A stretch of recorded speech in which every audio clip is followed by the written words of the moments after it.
সুপ্রিয় শিক্ষার্থীবৃন্দ, আসসালামু আলাইকুম। আমরা গতদিন যেটা বলছিলাম যে ইলেকট্রন নিউক্লিয়াসে পতিত হয় না কেন, এর সাপেক্ষে আমরা কোয়ান্টাম সংখ্যা শুরু করতে চাইছি। কোয়ান্টাম সংখ্যার মাধ্যমে ইলেকট্রনের পরিচয় জানা যাবে, এই জিনিসটা। তো আমরা একটু মডেলটা দেখি।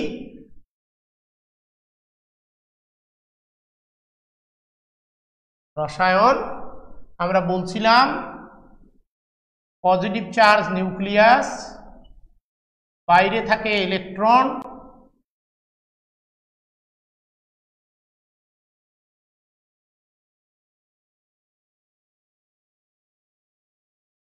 একটা সোডিয়াম একটা অ্যাটম।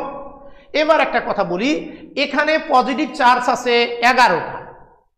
11টি প্রোটন, বাইরে আছে 11টি ইলেকট্রন। ইলেকট্রন 11টি পজিটিভ চার্জ দ্বারা আকর্ষিত, তাহলে অবশ্যই সবগুলো ইলেকট্রন পজিটিভ চার্জের সাথে মিলিত হয়ে যাওয়ার কথা নিউট্রন, কিন্তু হইল না, যার রেজাল্ট পরমাণুর গঠন আসলো। আর পরমাণুর গঠন আসা মানেই পদার্থ, পৃথিবী সবকিছুই থাকলো। তো এখন প্রশ্ন, কেন ইলেকট্রন নিউক্লিয়াসে পতিত হইল না? এটার উত্তর হলো, তুমি দেখো পজিটিভ চার্জ প্রোটনও কিন্তু স্পিন গতি। আর আমরা গতদিন বলছিলাম স্পিন গতি মানে নিজ অক্ষের চারিদিকে ঘূর্ণন।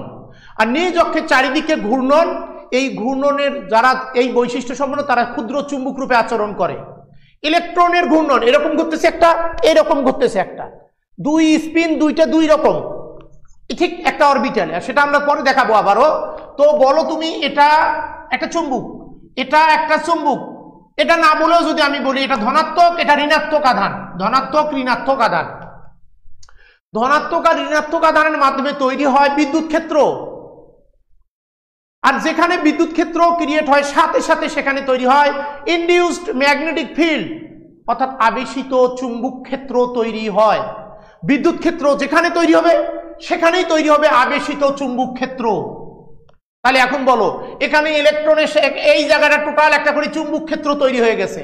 চুম্বক ক্ষেত্রে এ নিজে একটা চুম্বক, এই চুম্বক, ফলে বলতো সমধর্মী সমমেরু চুম্বকের পরস্পরকে বিকর্ষণ করে, বিপরীত মেরু পরস্পরকে আকর্ষণ করে। ফলে যখনই ও এইদিকে আসতে চায়, ঘুরতে ঘুরতে আসে, আসার সময় কি হয়, কোনো এক সময় সমমেরুতে কনভার্ট হয়, উভয়ের মেরু সমান একই দিকে, সঙ্গে সঙ্গে বিকর্ষণ, আবার ঘুরতে ঘুরতে বিপরীত মেরু, আবার আকর্ষণ। ফলে আকর্ষণ বিকর্ষণের কারণে ইলেকট্রন নিউক্লিয়াসে পড়তে পারে না, ইলেকট্রন ওয়েভ আকারে চলতে থাকে, এইরকম ভাবে চলতে থাকে, কখনো ক্লোজ কখনো দূরে, কখনো ক্লোজ কখনো দূরে। নিউক্লিয়াসের একেবারে পতিত হতে পারে না চুম্বকীয় বিকর্ষণের কারণে। সে কারণেই ইলেকট্রনগুলো নিউক্লিয়াস থেকে বিভিন্ন দূরে দূরে অবস্থান করে, চুম্বকীয় বিকর্ষণ বলের কারণে। দুই সেন্টার চুম্বক এবং ইলেকট্রন চুম্বকের বিকর্ষণ, এই বিকর্ষণের কারণে ইলেকট্রনগুলো কখনো ক্লোজ একটু, কখনো দূরে, অর্থাৎ ওয়েভ আকারে চলে। আমরা এখন বলতে চাই তার মানে ইলেকট্রন নিউক্লিয়াস থেকে বাইরে অবস্থান করে। এখন এই বাইরে অবস্থান করলে তখন ইলেকট্রনের পরিচয় দরকার, ইলেকট্রনটা কোন স্তরে আছে। আর এই পরিচয় দেওয়ার জন্য 4টি সংখ্যার অবতারণা করা হয়। এই সংখ্যাগুলোকে বলা হয় কোয়ান্টাম সংখ্যা। প্রশ্ন, কোয়ান্টাম সংখ্যা, কোয়ান্টাম নামটা কেন জড়িত হইল? আমরা বলবো আসলে ইলেকট্রনের স্থানান্তর, ইলেকট্রনের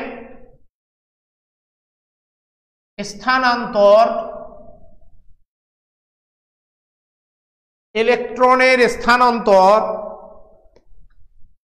কয় ধরনের হয় দেখো। শক্তি স্তর, কলমে খালি নেই, শক্তি স্তর থেকে শক্তি স্তরে, যেমন 3 নম্বর শক্তি স্তর থেকে 4 নম্বর শক্তি স্তরে, 4 নম্বর থেকে 5 নম্বরে, 1 নম্বর থেকে 2, 3, 4 বিভিন্ন শক্তি স্তরে, উপশক্তি স্তর থেকে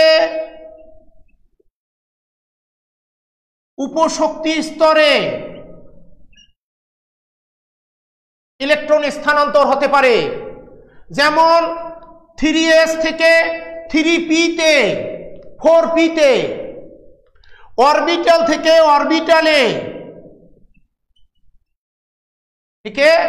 অরবিটালে ইলেকট্রন ট্রানজিশন হয়, স্থানান্তর হতে পারে। যেমন ডি ট্রানজিশন, ডি থেকে ডিতে, ডি ট্রানজিশন। আর একটা আছে ইলেকট্রন, একটা অরবিটালে দুটি ইলেকট্রন থাকে, ইলেকট্রন দুটির স্পিন পরিবর্তন হলেও শক্তির পরিবর্তন হয়। স্পিনের পরিবর্তনেও ইলেকট্রনের স্পিনের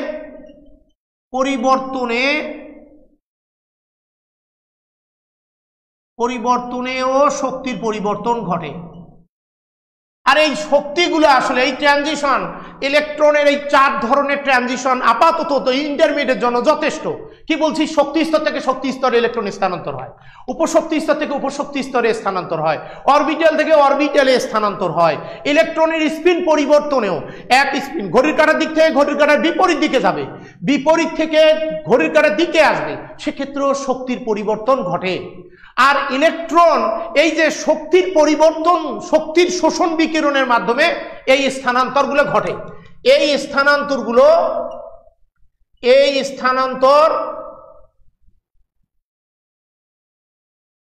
স্থানান্তরে শক্তির আলোক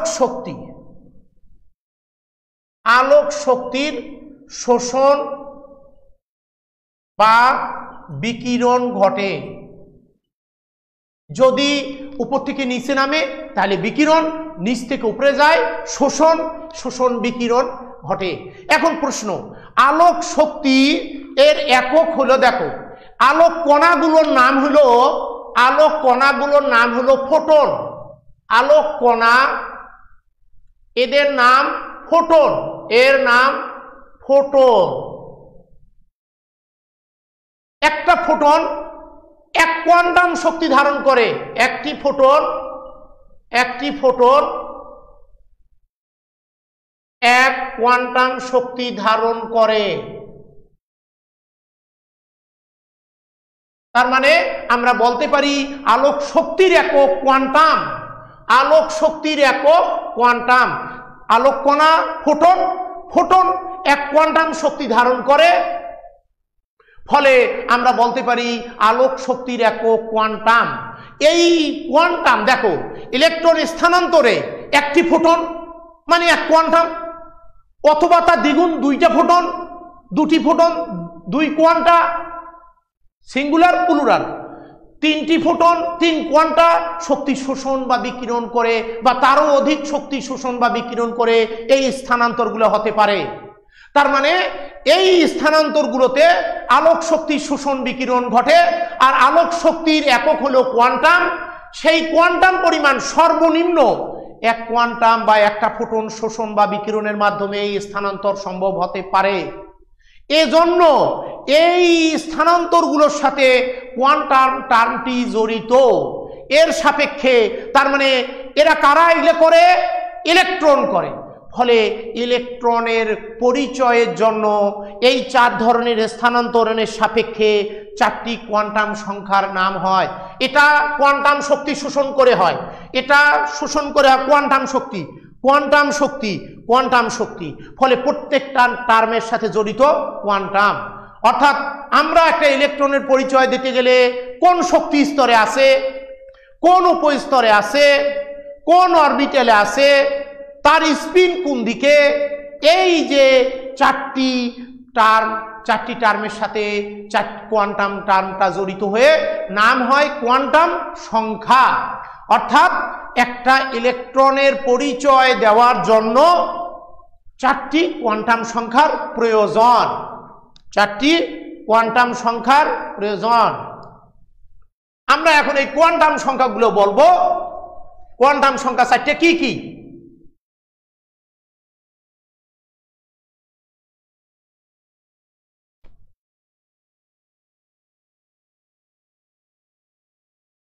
এবারে কোয়ান্টাম ইলেকট্রনের একটা পূর্ণ পরিচয়ের জন্য আমরা বললাম চারটি সংখ্যার প্রয়োজন হয়। এই চারটি সংখ্যা দেখো, বিজ্ঞানী নিলস বোর প্রথমে বলল যে ইলেকট্রন নিউক্লিয়াসের চারিদিকে কতগুলো বৃত্তাকার কক্ষপথে আবর্তন করে, কিন্তু পরবর্তীতে সোমারফিল্ড নামের বিজ্ঞানী এটা কিছুটা সংশোধন করে দেন যে না, আসলে ইলেকট্রনগুলো শুধু বৃত্তাকার কক্ষপথে পরিভ্রমণ করে, এটা ঠিক না। বৃত্তাকার কক্ষপথ উপবৃত্তাকার কক্ষপথের একটা রূপ মাত্র, অর্থাৎ উপবৃত্তাকার কক্ষপথ একটা সময়ে বৃত্তাকারে পরিণত হয়, অর্থাৎ এগুলা হলো উপবৃত্তাকার। এটা পরবর্তীতে এরকম হয়, এটা পরবর্তীতে আরো গোল হয়ে বৃত্তাকারে পরিণত হয়। উপবৃত্তাকার আস্তে আস্তে আস্তে আস্তে বৃত্তাকারে পরিণত হয়, সর্বদা বৃত্তাকার একথা বলা ঠিক না। তো আমরা ওইটাই বলছি যে এই যে বোর এবং সোমারফিল্ড কর্তৃক বৃত্তাকার উপবৃত্তাকার, তার মানে সোমারফিল্ড নিয়ে আসলো বৃত্তাকার উপবৃত্তাকার দুটি টার্ম একত্রে। এবার এর সাপেক্ষে আমরা বলতে পারি কোনো একটি ইলেকট্রন কোন শক্তি স্তরে আছে, কোন শক্তি স্তরে আছে, শক্তি স্তরটা বৃত্তাকার নাকি উপবৃত্তাকার, ইলেকট্রনটি ঘড়ির কাঁটার দিকে ঘুরে নাকি বিপরীত দিকে ঘুরে, এসব বিষয় প্রকাশ করার জন্য কয়েকটি সংখ্যার অবতারণা করা হয়। এই সংখ্যাগুলোকে বলা হয় কোয়ান্টাম সংখ্যা। সংক্ষেপে শক্তি স্তরের আকার, ইলেকট্রনের শক্তি স্তরের আকার, শক্তি স্তরের আকৃতি, শক্তি স্তরের বিন্যাস প্রকরণ এবং ইলেকট্রনের ঘূর্ণন, এই চারটি বিষয় প্রকাশ করার জন্য চারটি সংখ্যার অবতারণা করা হয়। এই সংখ্যাগুলোকে বলা হয় কোয়ান্টাম সংখ্যা।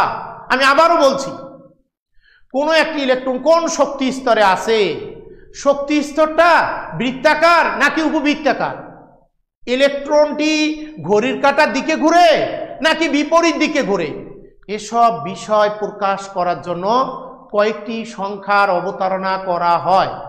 এই সংখ্যাগুলোকে বলা হয় কোয়ান্টাম সংখ্যা।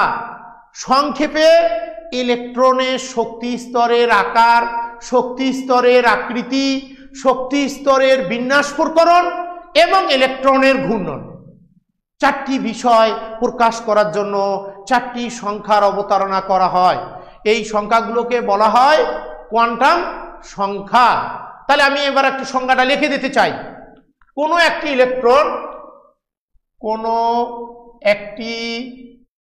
ইলেকট্রন কোন শক্তি স্তরে আছে, শক্তি স্তরটি বৃত্তাকার নাকি শক্তি স্তর বৃত্তাকার নাকি উপবৃত্তাকার,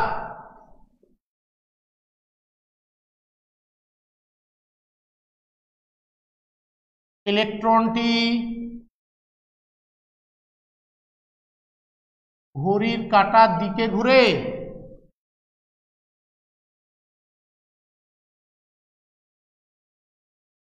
না বিপরীত দিকে ঘুরে, বিপরীত দিকে আবর্তন করে, তা যে সংখ্যার সাহায্যে প্রকাশ করা হয় তাকে কোয়ান্টাম সংখ্যা বলে। কোনো একটি ইলেকট্রন কোন শক্তি স্তরে আছে, শক্তি স্তরটি বৃত্তাকার নাকি উপবৃত্তাকার, ইলেকট্রনটি ঘড়ির কাঁটার দিকে ঘুরে নাকি বিপরীত দিকে ঘুরে না বলে আবর্তন করে, বলো দিকে আবর্তন নাকি বিপরীত দিকে আবর্তন করে, তা যে সংখ্যার সাথে প্রকাশ করা হয় তাকে কোয়ান্টাম সংখ্যা বলে। সংক্ষেপে ইলেকট্রনের শক্তি স্তরের আকার, আকৃতি এবং শক্তি স্তরের বিন্যাস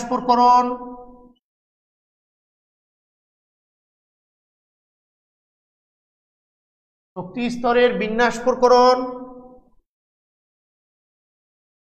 এবং ইলেকট্রনের ঘূর্ণন।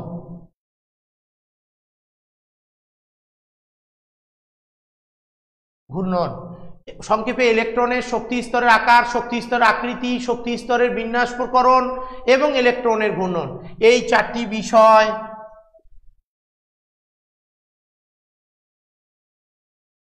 প্রকাশ করার জন্য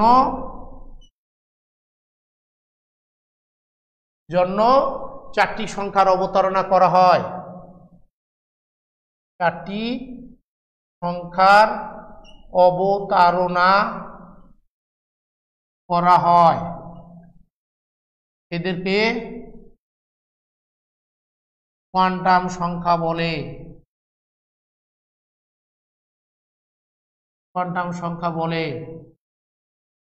সংক্ষেপে ইলেকট্রনের শক্তি স্তরের আকার, আকৃতি, শক্তি স্তরের বিন্যাস প্রকরণ এবং ইলেকট্রনের ঘূর্ণন, এই চারটি বিষয় প্রকাশ করার জন্য চারটি সংখ্যার অবতারণা করা হয়, এদেরকে কোয়ান্টাম সংখ্যা বলে। তাহলে বলো এখন, অতএব আমরা পাইলাম কোয়ান্টাম সংখ্যা কয় প্রকার?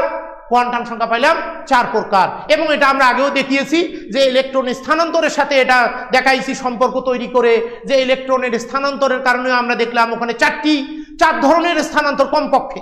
হ্যাঁ, এর বাইরে আরো আছে, ওর সাপেক্ষে আরো হয়, কিন্তু ওইটা মূল। তাহলে মুছে দেই, দিয়ে আমরা এখন বলতে পারি তাহলে কোয়ান্টাম সংখ্যা 4টা নাম লিখতে চাই, কারণ আমাদের মূল টার্গেট হলো ইলেকট্রন বিন্যাস করা।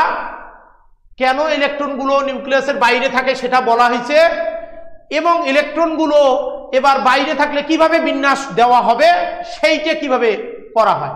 তাহলে বলো, কোয়ান্টাম সংখ্যা 4 প্রকার। 4 প্রকার কোয়ান্টাম সংখ্যা।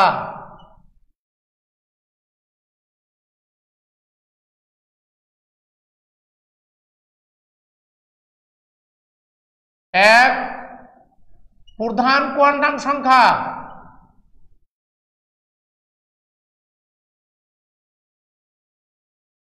প্রধান কোয়ান্টাম সংখ্যা, একে প্রকাশ করা হয় n দ্বারা। 2, সহকারী কোয়ান্টাম সংখ্যা।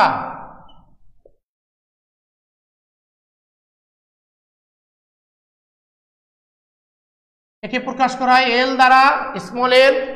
প্রধান কোয়ান্টাম সংখ্যা প্রিন্সিপাল কোয়ান্টাম নাম্বার, এর সহকারী কোয়ান্টাম সংখ্যা সাবসিডিয়ারি কোয়ান্টাম নাম্বার। 3, চৌম্বক কোয়ান্টাম সংখ্যা।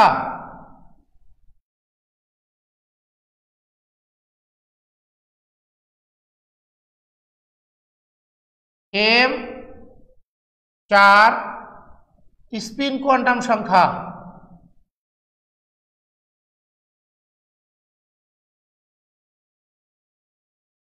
s।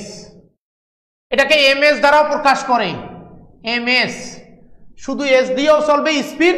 তাহলে বলো, প্রধান কোয়ান্টাম সংখ্যা একে প্রকাশ করা হয় n দ্বারা, সহকারী কোয়ান্টাম সংখ্যাকে প্রকাশ করা হয় l দ্বারা, চুম্বক কোয়ান্টাম সংখ্যাকে প্রকাশ করা হয় m দ্বারা, স্পিন কোয়ান্টাম সংখ্যাকে প্রকাশ করা হয় s দ্বারা। তাহলে এখন একটা কথা বলো, এই যে 4 ধরনের কোয়ান্টাম সংখ্যা, প্রধান কোয়ান্টাম সংখ্যা, এটা দিয়ে শক্তি স্তরের আকার সংক্রান্ত ধারণা পাওয়া যায়। শক্তি স্তরের আকার, এটা দিয়ে বোঝানো হবে শক্তি স্তরের আকৃতি। চুম্বক কোয়ান্টাম সংখ্যা দিয়ে শক্তি স্তরের ত্রিমাত্রিক দিকবিন্যাস। ত্রিমাত্রিক, এইটা আসলে চুম্বক, ত্রিমাত্রিক দিকবিন্যাস। স্পিন কোয়ান্টাম সংখ্যা দিয়ে ইলেকট্রনের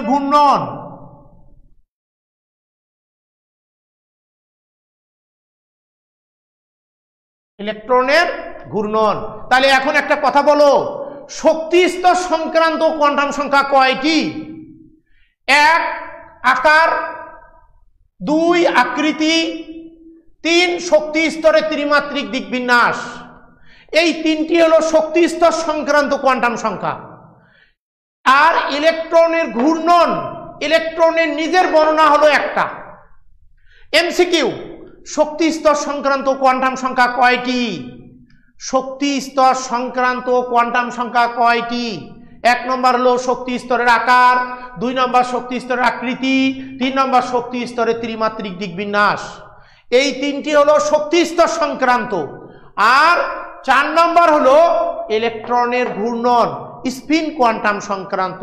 তার মানে ইলেকট্রনের নিজের বর্ণনা হলো একটি, আর ইলেকট্রন যেখানে অবস্থান করে তার বর্ণনা হলো 3টি। আবারও বলছি, ইলেকট্রনের 4টি কোয়ান্টাম সংখ্যা, তার মধ্যে ইলেকট্রনের নিজের বর্ণনা একটি, আর ইলেকট্রনের যেখানে অবস্থান করে তার বর্ণনা 3টি। শক্তি স্তর, শক্তি স্তরের উপস্তর, উপস্তরের অরবিটাল। এটা দিয়ে আসলে বোঝানো হবে অরবিটাল, এটা উপশক্তি স্তর, এটা শক্তি স্তর। এই তিনটা। এখন প্রশ্ন, স্যার আকার এবং আকৃতির মধ্যে পার্থক্য কি?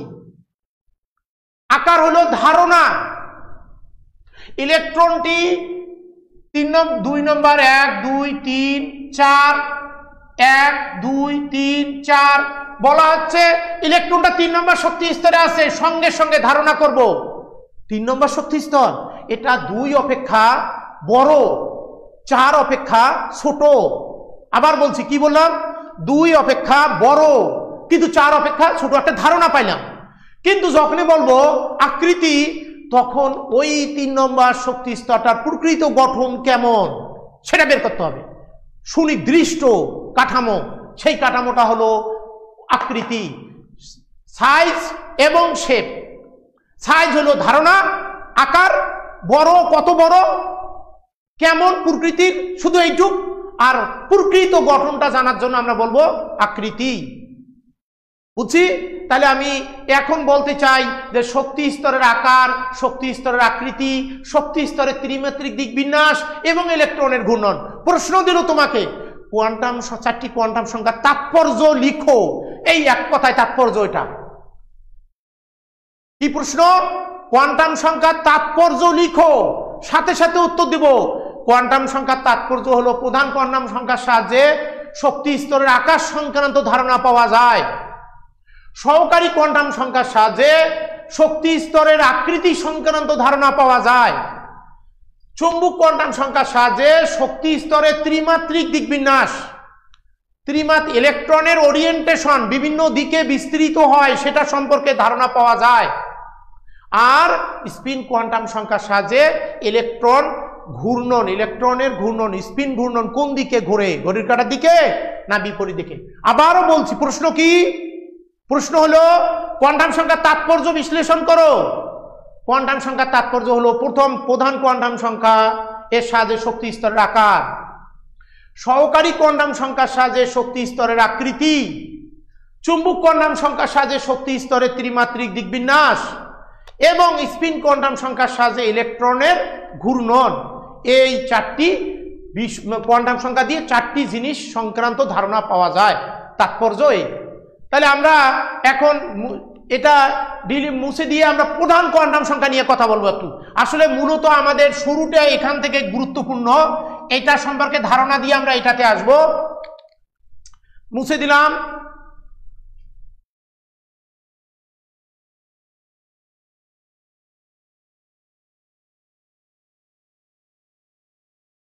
এবার তাহলে বলো, প্রধান কোয়ান্টাম সংখ্যা শক্তি স্তরের আকার সংক্রান্ত ধারণা পাওয়া যায়। আমরা ওই বোরের ডায়লগটাই বলি। বোর বলছিলেন ইলেকট্রন নিউক্লিয়াসের চারিদিকে কতগুলো অনুমোদিত বৃত্তাকার কক্ষপথে আবর্তন করে। কোনো একটি ইলেকট্রন কোন শক্তি স্তরে কোন বৃত্তাকার কক্ষপথে থেকে আবর্তন করে, নিউক্লিয়াসের চারিদিকে আবর্তন করে, তা যে সংখ্যার সাহায্যে জানা যায় তাকে প্রধান কোয়ান্টাম সংখ্যা বলে। কি বললাম বলো? আবার বলছি, কোনো একটি ইলেকট্রন কোন শক্তি স্তরে থেকে নিউক্লিয়াসের চারিদিকে প্রদক্ষিণ করে সেটা যে সংখ্যার সাহায্যে জানা যায় সেটাকে বলা হয় প্রধান কোয়ান্টাম সংখ্যা। এবার প্রধান কোয়ান্টাম সংখ্যা একে প্রকাশ করা হয় কি দ্বারা? এন দ্বারা। এন এর মান 1 2 3 4 5 6 7 পর্যন্ত হতে পারে। এখন প্রশ্ন, স্যার 7টা হইল কেন? তুমি বলো তো বাবা, পর্যায় সারণীতে পর্যায় কয়টা? আমরা জানি আধুনিক সর্বাধুনিক পর্যায় সারণীতে তোমার পিরিয়ডে আইইউপ্যাক কর্তৃক স্বীকৃত পর্যায় সারণীতে পর্যায় 7টা। পর্যায় 7টা, 7টা পর্যায় মানে 7টা শক্তি স্তর। এখানে শক্তি স্তর 7টা,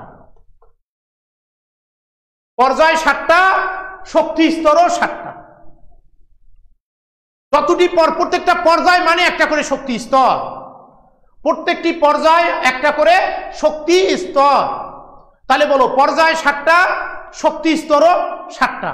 তাহলে 7 নম্বর পর্যন্ত হতে পারে এন এর মান এখন পর্যন্ত। এবার বলো তো এদেরকে শেল দ্বারাও প্রকাশ করা হয়, শেল বলে। তখন বলবো কে L M N O P Q, L M N, এইভাবে শেল দ্বারা প্রকাশ করা হয় শক্তি স্তরগুলোকে। তাহলে বলো প্রধান কোয়ান্টাম সংখ্যা বললাম, শক্তি স্তর বললাম, শেল বললাম, অরবিট বলতে পারি। তাহলে কতগুলো নাম পাইলাম? কি কি? শক্তি স্তর, শেল, প্রধান কোয়ান্টাম সংখ্যা,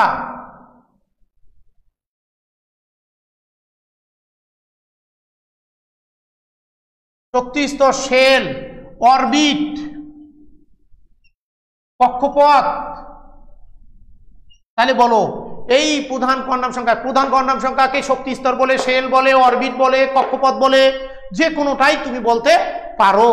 তাহলে বলো মুছে দেই, এটা প্রধান কোয়ান্টাম সংখ্যা, এর একটা নাম শক্তি স্তর, এর একটা নাম শেল, আর একটা নাম অরবিট, আর একটা নাম কক্ষপথ।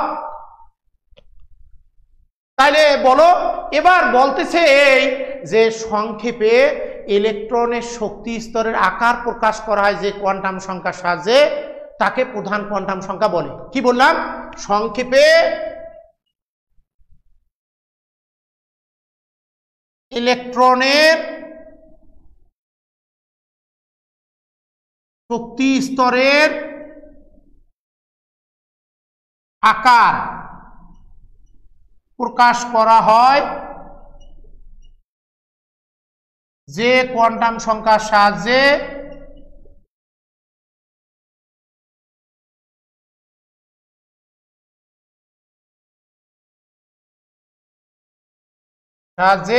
তাকে প্রধান কোয়ান্টাম সংখ্যা বলে।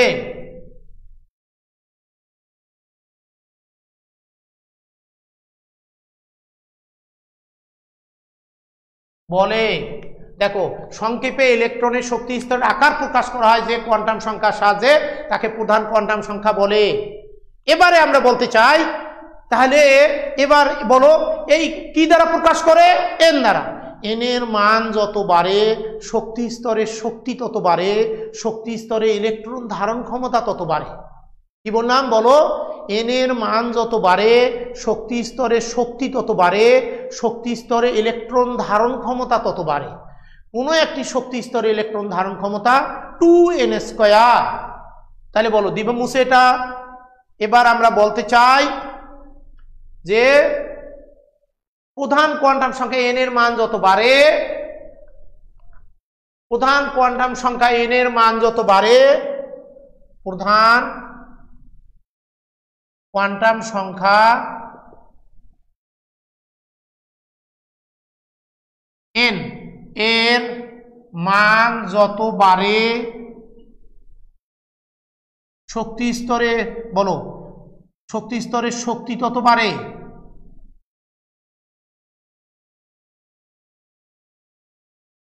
তত বাড়ে শক্তি স্তরের শক্তি তত বাড়ে, শক্তি স্তরে ইলেকট্রন ধারণ ক্ষমতা, শক্তি স্তরে ইলেকট্রন ধারণ ক্ষমতা তত বাড়ে, প্রধান কোয়ান্টাম সংখ্যা n এর মান যত বাড়ে শক্তি স্তরের শক্তি তত বাড়ে, শক্তি স্তরে ইলেকট্রন ধারণ ক্ষমতা তত বাড়ে। কোনো একটি শক্তি স্তরে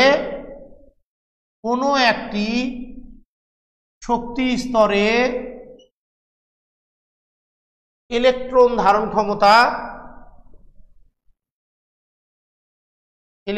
ধারণ ক্ষমতা 2n² সূত্র দ্বারা নির্ধারিত হয়।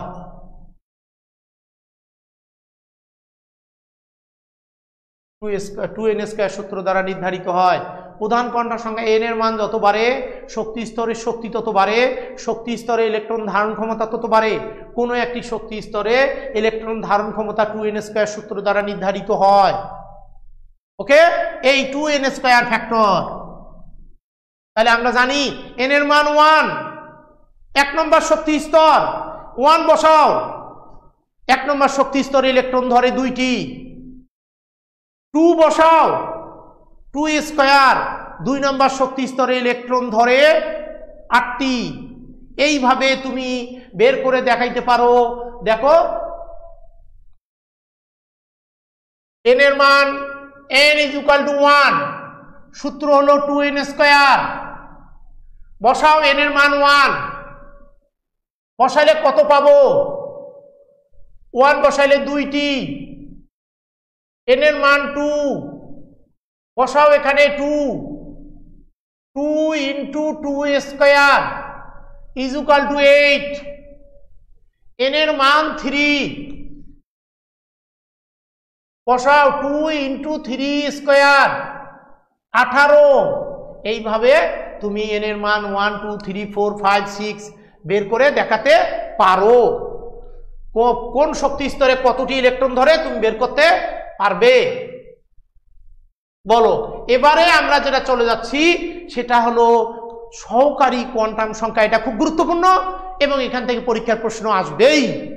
যে কোনো কলেজ যে কোনো পরীক্ষা নেব, এখানে সহকারী কোয়ান্টাম সংখ্যা থেকে কিছু প্রশ্ন আসবেই। প্রধান কোয়ান্টাম সংখ্যা থেকে আসবে কিনা ওটা বলা খুব কঠিন, তেমন বেশি একটা না, কিন্তু সহকারী কোয়ান্টাম সংখ্যা এটা এতই গুরুত্বপূর্ণ যে এখান থেকে প্রশ্ন আসবেই। কি প্রশ্ন আসবে স্যার, সেটা একটা প্রশ্ন। সেই প্রশ্নটার জন্য আমরা সহকারী কোয়ান্টাম সংখ্যা দেখতে চাই। দেখো, সহকারী কোয়ান্টাম সংখ্যা এটা শক্তি স্তর, এতক্ষণ শক্তি স্তর নিয়ে কথা বললাম। এখন আমি বলবো কি জানো, শক্তি স্তর নামে কোনো জিনিস নেই আসলে। শক্তি স্তর আসলে কতগুলো এক বা একাধিক উপশক্তি স্তরের যোগফল, এক বা একাধিক উপশক্তি স্তরের যোগফল। শক্তি স্তর নামে এককভাবে কিছু না, শক্তি স্তর কতগুলো এক বা একাধিক উপশক্তি স্তরের যোগফল। প্রকৃতপক্ষে উপশক্তি স্তর টার্মটা একত্রে মিলিত হয়ে কতগুলো তখন শক্তি স্তরে রূপান্তরিত হয়। তাহলে একটা প্রশ্ন আমাদের, তার মানে শক্তি স্তরের ভাগ আছে, ক্ষুদ্র রূপ আছে, তাদেরকে আমরা বলি উপশক্তি স্তর। এখন ইলেকট্রনটা আমরা বললাম প্রধান কোয়ান্টাম সংখ্যার সাহায্যে ইলেকট্রনটা কোন শক্তি স্তরে থাকে। এবার আমরা বলবো ইলেকট্রনটা ওই শক্তি স্তরের কোন উপশক্তি স্তরে থেকে নিউক্লিয়াসের চারিদিকে প্রদক্ষিণ করে। তার মানে আমি বলে নিচ্ছি শক্তি স্তর এক বা একাধিক উপশক্তি স্তর দ্বারা গঠিত। তার মধ্যে ইলেকট্রনটি কোন উপস্তরে, ওই শক্তি স্তরের কোন উপশক্তি স্তরে থাকে, কোন উপশক্তি স্তরে থেকে নিউক্লিয়াসের চারিদিকে প্রদক্ষিণ করে, সেটা যে সংখ্যার সাহায্যে জানা যায় তাকে আমরা বলবো সহকারী কোয়ান্টাম সংখ্যা। সহকারী কোয়ান্টাম সংখ্যা। দেখো, ধরে নেই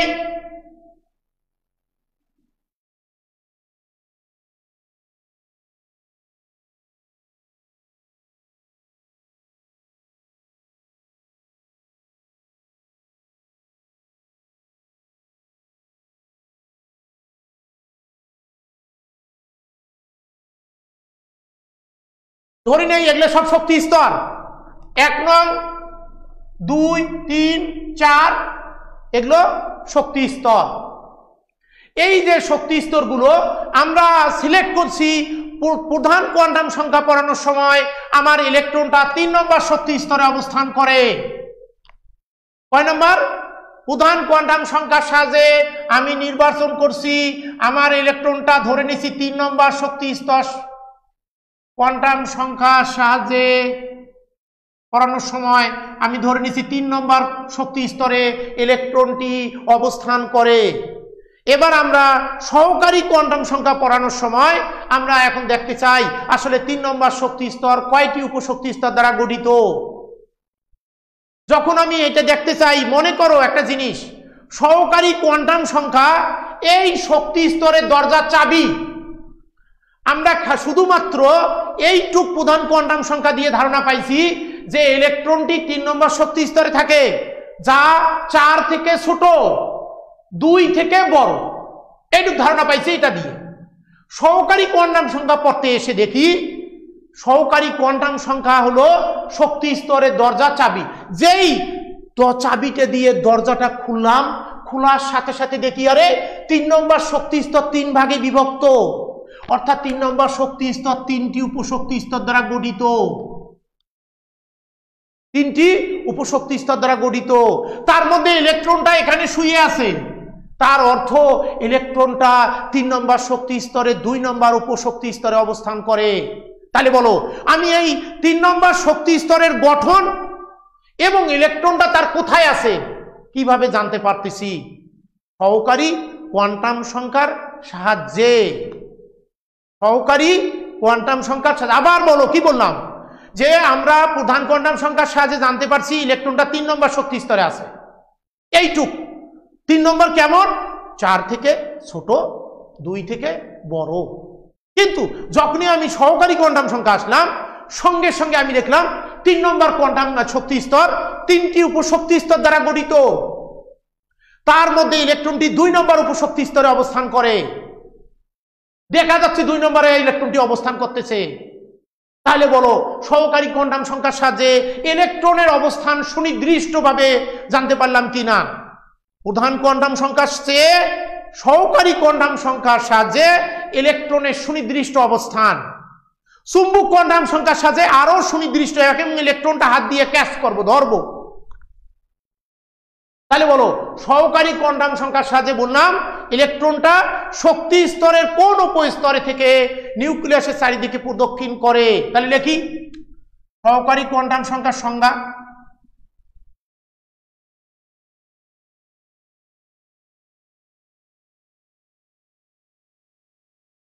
কোন একটি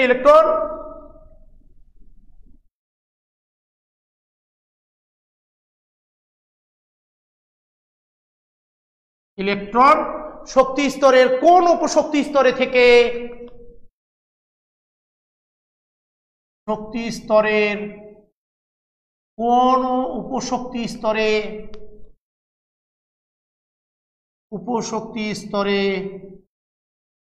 থেকে নিউক্লিয়াসের চারিদিকে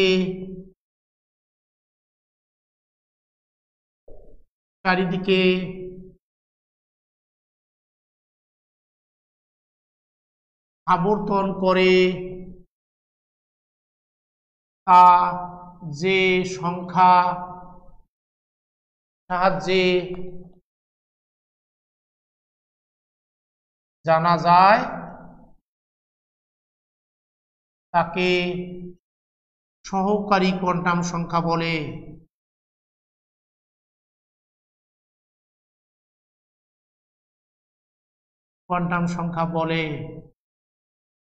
তাহলে বলো কোন একটি ইলেকট্রন শক্তি স্তরের কোন উপশক্তি স্তরে থেকে নিউক্লিয়াসের চারিদিকে আবর্তন করে প্রদক্ষিণ করে তা যে সংখ্যার সাহায্যে জানা যায় তাকে সহকারী কোয়ান্টাম সংখ্যা বলে। একে প্রকাশ করা হয় এল দ্বারা। একে প্রকাশ করা হয় এল দ্বারা। সহকারী কোয়ান্টাম সংখ্যা একে প্রকাশ করা হয় এল দ্বারা। এল এর মান, এই এল এর মান দিয়ে আমি বের করতে পারবো প্রত্যেকটি শক্তি স্তর কয়টি উপশক্তি স্তর দ্বারা গঠিত, সেটার মান বের করতে পারবো। তাহলে দেখি আমি এখন এটা মুছে দিতে চাই, লিখে ফেলো কোনো একটি ইলেকট্রন শক্তি স্তরের কোন উপশক্তি স্তরে থেকে নিউক্লিয়াসের চারিদিকে প্রদক্ষিণ করে তা যে সংখ্যার সাহায্যে জানা যায় তাকে কোয়ান্টাম সহকারী কোয়ান্টাম সংখ্যা বলে। একে প্রকাশ করা হয় এল দ্বারা, একে প্রকাশ করা হয় এল দ্বারা। ওকে, তাহলে এটা মুছে দেই। এবারে আমরা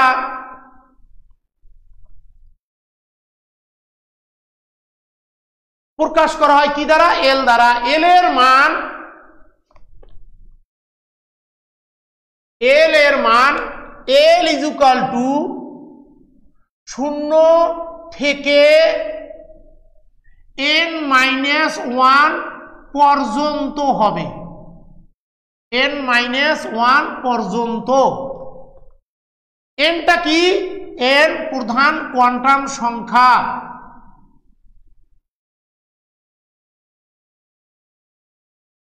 এবার বলো অঙ্ক কাকে বলে? অঙ্ক আমরা জানি 0 থেকে 9 পর্যন্ত সংখ্যাকে বলা হয় অঙ্ক।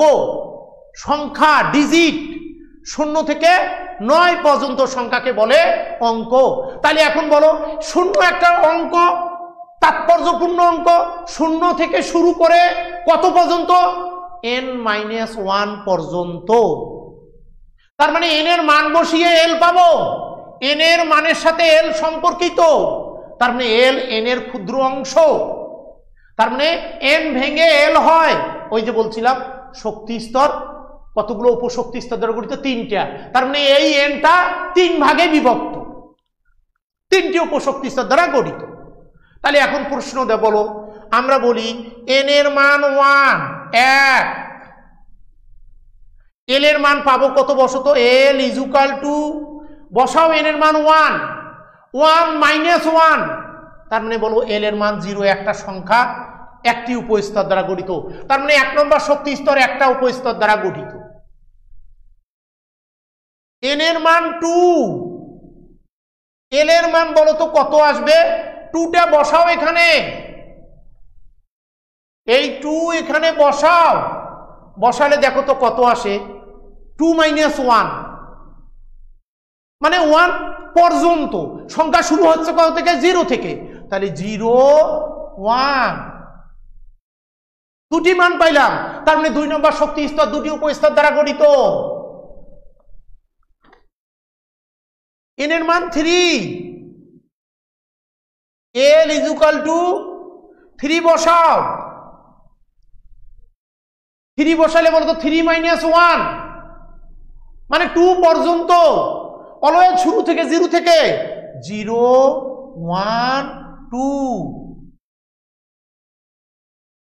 এবার n এর মান 4, তাহলে n এর মান 4 বসাও, l এর মান 0, 1, 2, 3, 0, 1, 2, 3। ওকে, তাহলে বলো আমরা অন্য 4টে করলাম, তুমি এভাবে 7 নম্বর গেলে 7টা। এখন একটা প্রশ্ন, তুমি বলো n এর মান 1, একটি উপস্তর, একটি মান পাইছি, তার মানে একটি উপস্তর। এল এর একটি মান মানে একটি উপস্তর, তার মানে 1 নম্বর শক্তি স্তর আর তার উপস্তর একই। n এর মান 2, 2 নম্বর শক্তি স্তর, কয়টি উপস্তর দ্বারা গঠিত? 2টি। n এর মান 3, 3টি। n এর মান 4, 4টি। তাহলে বলো n এর মান 6, 6টি। n এর মান 7, 7টি। তার মানে n এর মান যত ওই শক্তি স্তরটি ততটি উপশক্তি স্তর দ্বারা গঠিত। আবার বলছি, n এর মান যত ওই শক্তি স্তরটি ততটি উপশক্তি স্তর দ্বারা গঠিত। n এর মান 1, 1 নম্বর শক্তি স্তর, একটি উপস্তর দ্বারা গঠিত। n এর মান 2, 2টি উপস্তর দ্বারা গঠিত। n এর মান 3, 3টি উপস্তর দ্বারা গঠিত। n এর মান 4, 4টি উপস্তর দ্বারা গঠিত। তাহলে n এর মান 5, 5টি, 6, 6টি, 7, 7টি। এখন পর্যন্ত শক্তি স্তর 7টা, অর্থাৎ 7 নম্বর শক্তি স্তর 7টি উপশক্তি স্তর দ্বারা গঠিত। প্রশ্ন, 4 উপশক্তি স্তরগুলোর নাম কি? নামগুলো তোমরা কিছুটা জানো, দেখো s, small s, p, t, f, g, h, i। 7টা শক্তি স্তর। এই যে শক্তি স্তর S P D F G H I, এই 4টির এখন পর্যন্ত ব্যবহার হয়।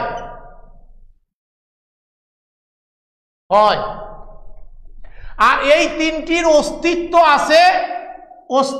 আছে আবিষ্কৃত, কিন্তু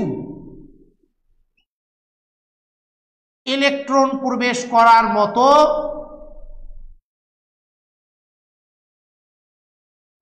করার মতো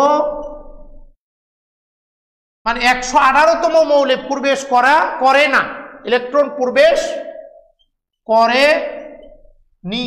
কারণ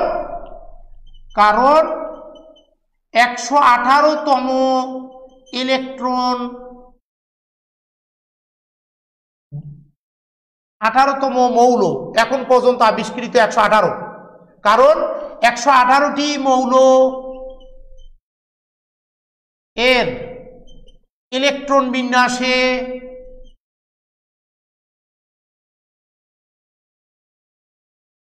জিএইচআই এর প্রয়োজন পড়ে না, জিএইচআই এর প্রয়োজন হয় না। এই পর্যন্তই যথেষ্ট 118তম মৌলের, কারণ 118 মৌল এর ইলেকট্রন বিন্যাসে জিএইচআই এর প্রয়োজন হয় না, ফলে আমরা বলছি এস পি ডি এফ। আসলে এই প্রাথমিক এই 4টার নাম আসে ক্ষার ধাতুগুলোর বর্ণালী বিশ্লেষণ করলে যে বর্ণালী রেখাগুলো পাওয়া যায়, তাদের বর্ণালী রেখাগুলোর নামের ভিত্তিতে sharp, principal, diffused, fundamental. Sharp তীক্ষ্ণ, প্রিন্সিপাল, ডিফিউজড, ফান্ডামেন্টাল। আমি এটা মুছে দেই, তাহলে আমরা এই ব্যবহারগুলো এখন দেখব। এইটুক মুছে দিতে চাই।